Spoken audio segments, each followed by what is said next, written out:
नमस्कार दोस्तों। आज हम एक ऐसे व्यक्ति के जीवन के बारे में बात करेंगे जिसने इतिहास को बदल दिया। अडोल्फ हिटलर का जीवन और उनका बचपन। अडोल्फ हिटलर का जन्म 20 अप्रैल 1889 को ऑस्ट्रिया के वॉन नामक स्थान पर हुआ था। उनके पिता अल्बर्ट हिटलर एक अधिकारी थे और उनकी मां क्लारा पॉलजल एक गृहिणी थीं। हिटलर की प्रारंभिक शिक्षा लिंज नामक स्थान पर हुई। जब वह 12 वर्ष के थे तब उनके पिता की मृत्यु हो गई। जब वे 17 वर्ष के थे तो वे वियना चले गए और उसे चित्रकला में बहुत रुचि थी। उसने चित्रकला पढ़ने के लिए 2 बार प्रयास किए, लेकिन उसे एडमिशन नहीं मिल सका। बाद में उसे मजदूरी तथा घरों में पेंट और पोस्ट कार्डों पर चित्र बनाकर अपना गुजारा करने लगे। 1914 में प्रथम विश्व युद्ध शुरू हुआ। हिटलर ने जर्मन सेना में भर्ती हो गए और कई युद्धों में भाग लिया। हिटलर को इस युद्ध में उसे बहादुरी के लिए मेडल भी मिले थे। साल 1918 में युद्ध में घायल होने के कारण वे अस्पताल में रहे। युद्ध समाप्त होने के बाद उसने एक दल में शामिल होने का निर्णय लिया जो जर्मन लेबर पार्टी था, जिसमें शुरुआत में केवल 20 से 25 लोग थे। हिटलर के भाषणों के परिणाम स्वरूप इस पार्टी के सदस्यों की संख्या कुछ ही समय में हजारों में पहुंच गई। पार्टी का नया नाम रखा गया national socialist German labour party. German में इसका मतलब है नाजी पार्टी। हिटलर के भाषणों ने जर्मन लोगों में एक मजबूत राष्ट्रवादी भावना को उभारा। उन्होंने जर्मनी को एक महान साम्राज्य बनाने का सपना देखा। साल 1922 तक हिटलर जर्मनी में एक प्रभावशाली व्यक्ति बन गए थे। उनकी नाजी पार्टी जर्मनी की सबसे बड़ी राजनीतिक पार्टियों में से एक थी। हिटलर ने अपने नाजी दल का चिन्ह स्वस्तिक बनाया। यह एक प्राचीन भारतीय प्रतीक है जिसका अर्थ है शुभ। हिटलर ने अपने दल के सिद्धांतों का प्रचार समाचार पत्रों के माध्यम से किया। उन्होंने अपने भाषणों में जर्मनी की आर्थिक समस्याओं और यहूदियों के बारे में बताया। उन्होंने यह भी कहा कि जर्मनी एक महान साम्राज्य होना चाहिए। हिटलर ने भूरे रंग की पोशाक पहने सैनिकों की टुकड़ी तैयार की। इन सैनिकों को स्वास्तिकधारी कहा जाता था। वे हिटलर के दल की सशस्त्र शक्ति थे। पहले विश्व युद्ध के बाद जर्मनी को बहुतंगी और अपमान का सामना करना पड़ा था। ब्रिटेन और फ्रांस ने जर्मनी में घुसकर वहां के लोगों को बेइज्जत किया और युद्ध के बाद जर्मनी से भारी मात्रा में जुर्माना लिया गया। पहले जर्मनी की मुद्रा का नाम ड्यूश मार्क था। समय के साथ जर्मन मार्क में भारी गिरावट आई, जिससे हाइपर इन्फ्लेशन हुआ। इस दौरान जर्मन मार्क का मूल्य बहुत तेजी से घटा और इसका मतलब है कि $1 के साथ इसकी कीमत में बहुत बड़ी कमी हुई। यहां दी गई मार्क की मूल्य की सीरीज इस समय की गंभीरता को दिखाती है। 1914 में $1 इक्वल साइन 4.2 मार्क, 1921 में $1 इक्वल साइन 60 मार्क, 1922 में $1 इक्वल साइन 700 मार्क, 1923 में $1 इक्वल साइन 160,000 मार्क, 1923 में $1 इक्वल साइन 25 खरब 20 अरब मार्क। इससे यह साफ होता है कि इस अवधि में हाइपर इन्फ्लेशन ने जर्मनी की मुद्रा की कीमत को बहुत तेजी से घटा दिया और इसने अर्थव्यवस्था में मंदी, महंगाई और बेरोजगारी की समस्याओं को बढ़ा दिया। इस समय में ब्रिटेन ने यहूदियों के लिए एक नए देश बनाने की घोषणा की। इस घोषणा को आम जनता जर्मनी में स्वीकारने में कठिनाई हो रही थी और लोग में यह धारणा फैल गई कि यहूदियों ने युद्ध में जर्मनी के खिलाफ गद्दारी की है और उन्हें इस गद्दारी का इनाम मिल रहा है कि उनको एक अलग देश मिल रहा है। 1923 में हिटलर ने जर्मन सरकार को उखाड़ फेंकने का प्रयास किया। इस कोशिश में उन्हें सफलता नहीं मिली और उन्हें जेल में बंद कर दिया गया। उन्होंने इस समय में अपनी आत्मकथा को मेरा संघर्ष के नाम से लिखी। आमतौर पर लोग इस किताब में हिटलर की यहूदियों के प्रति नफरत के बीज खोजने की कोशिश करते हैं, लेकिन वास्तव में यह किताब बहुत ही शातिर ढंग से हिटलर ने उसी बातें कहीं जो जनता सुनना चाहती थी। इस पुस्तक में उन्होंने अपने नाजी दल के सिद्धांतों का विस्तार से वर्णन किया। उन्होंने कहा कि जर्मन जाति सभी जातियों से श्रेष्ठ है, उन्हें विश्व का नेतृत्व करना चाहिए। यहूदी सदा से संस्कृति में रोड़ा अटकाते आए हैं। जर्मन लोगों को साम्राज्य विस्तार का पूर्ण अधिकार है। उन्हें फ्रांस और रूस से लड़कर जीवित रहने के लिए भूमि प्राप्ति करनी चाहिए। 1930 और 1932 में जर्मनी में बेरोजगारी बहुत बढ़ गई। संसद में नाजी दल के सदस्यों की संख्या 230 हो गई।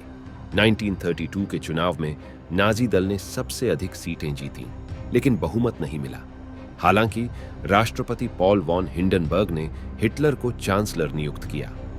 1933 में चांसलर बनते ही हिटलर ने जर्मन संसद को भंग कर दिया, कम्युनिस्ट दल को गैर कानूनी घोषित कर दिया और राष्ट्र को नाजी बनने के लिए उत्तेजित किया।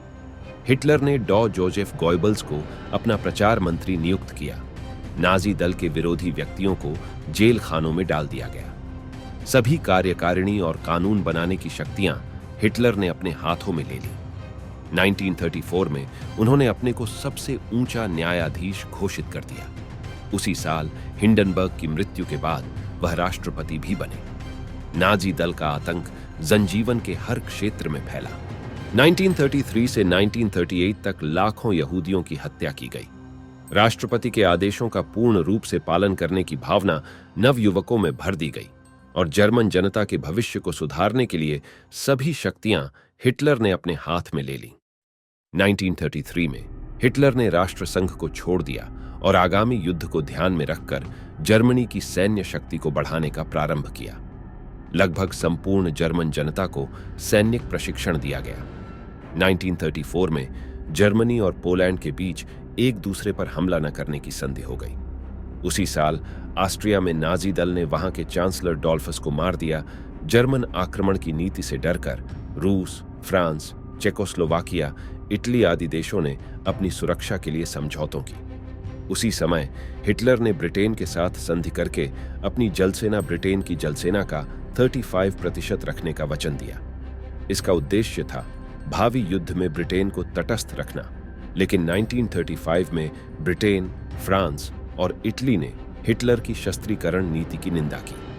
अगले वर्ष हिटलर ने बरसाई की संधि को तोड़कर अपनी सेनाएं फ्रांस के पूर्व में राइन नदी के प्रदेश पर अधिकार करने के लिए भेजी। 1937 में जर्मनी ने इटली के साथ संधि की और उसी साल वह ऑस्ट्रिया पर कब्जा कर लिया। फिर हिटलर ने चेकोस्लोवाकिया के उन प्रदेशों को लेने की इच्छा की जिनमें अधिकांश निवासी जर्मन थे। ब्रिटेन, फ्रांस और इटली ने हिटलर को संतुष्ट करने के लिए म्यूनिक के समझौते से चेकोस्लोवाकिया, ये एक देश हुआ करता था, को उन प्रदेशों को हिटलर को देने के लिए मजबूर किया। फिर हिटलर ने चेकोस्लोवाकिया के बचे हुए भाग पर भी अधिकार कर लिया।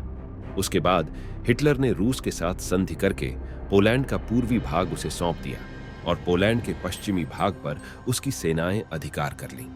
ब्रिटेन ने पोलैंड की रक्षा के लिए अपनी सेनाएं भेजी। इस प्रकार द्वितीय विश्व युद्ध शुरू हुआ। फ्रांस की पराजय के बाद हिटलर ने मुसोलिनी के साथ संधि करके रूम सागर पर अपना आधिपत्य स्थापित करने की योजना बनाई। बेनितो मुसोलिनी इटली के एक राजनेता थे जिन्होंने राष्ट्रीय फासिस्ट पार्टी का नेतृत्व किया। वे फासीवाद के दर्शन की नींव रखने वालों में से प्रमुख व्यक्ति थे। उन्होंने दूसरे विश्व युद्ध में एक्सिस समूह में शामिल होकर युद्ध किया। वे हिटलर के निकटतम राजनीतिज्ञ थे। इसके बाद जर्मनी ने रूस पर हमला किया, जिससे हिटलर की सामरिक स्थिति में कमी आई। हिटलर के सैन्य अधिकारी उनके खिलाफ षड्यंत्र रचने लगे। जब रूसियों ने बर्लिन पर हमला किया तो हिटलर ने 30 अप्रैल 1945 को खुद को गोली मारकर आत्महत्या कर ली। नाजी दल का आतंक जर्मनी के हर क्षेत्र में फैल गया। यहूदियों को सताया गया और उनकी हत्या की गई। लाखों यहूदियों को मार दिया गया और लाखों अन्य लोगों को देश छोड़ने के लिए मजबूर किया गया।